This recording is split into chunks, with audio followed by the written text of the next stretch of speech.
जी आप बताइए, आपको भोजपुरी में काम करके कैसा लग रहा है? बहुत अच्छा लग रहा है जी।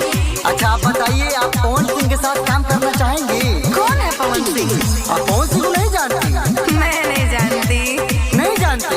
नहीं नहीं। सुनिए, बोलिए। तू आइलू नेपाल से या कोइलू बवाल हो। अच्छा? पवन सिंह कौन है पूछलू सवाल हो। मोल दी है ढोढ़िया मिस दी है गाल हो। गोली नहीं डाल तो टैटू वाली माल हो। खेसारी जी की फैन हूँ, पवन सिंह कौन है? मैं खेसारी लाल के अलावा किसी को नहीं जानती जी। ई असली भतार होवे, पावर स्टार होवे, पूरा वर्ल्ड में लॉलीपॉप हिट बा। तू आइलू नेपाल से या कोइलू बवाल हो। पवन सिंह कौन है पूछलू सवाल हो। मोल दी है ढोढ़िया मिस दी है गाल हो। गोली नहीं डाल तो टैटू वाली माल हो। खेसारी जी की फैन हूँ, पवन सिंह कौन है? मैं पवन सिंह को नहीं जानती जी। ई असली भतार होवे, पावर स्टार होवे। पता नहीं। पता चल जाएगा।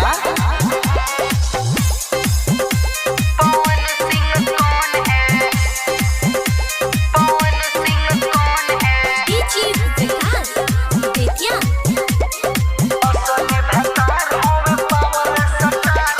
सज धज के बनी उनके लतैयार, आके मजा ली है खाली ट्रेंडिंग स्टार। सोटो बुझे पास तोर खास दी है हो। अच्छा? आरा वाला भीतर धास दी है हो।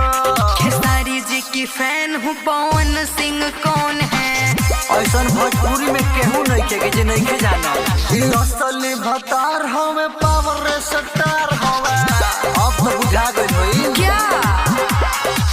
अच्छा मैडम जी ये बताइए, आपके बच्चे उच्चे हैं कि नहीं? अरे जी वो तो खेसारी जी के साथ काम करने के बाद आएंगे।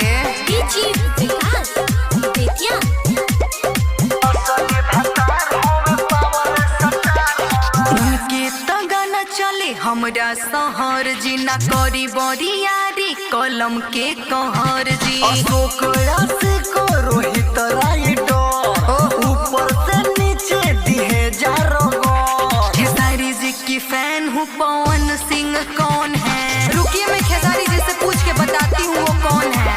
ई असली भतार हमें, पावर स्टार हमें। तुम्हार मम्मी पापा सब लोग जानत होई। तू आइलू नेपाल से या कोइलू बवाल हो। पवन सिंह कौन है पूछलू सवाल हो। मोल दी है ढोढ़िया मिस दी है गाल हो। गोली नहीं डाल तो टैटू वाली माल हो। खेसारी जी की फैन हूँ, पवन सिंह कौन है? ई असली भतार हमें, पावर स्टार हमें। अब पहचान गई। पहचान गई? बालाजी स्टूडियो दिल्ली।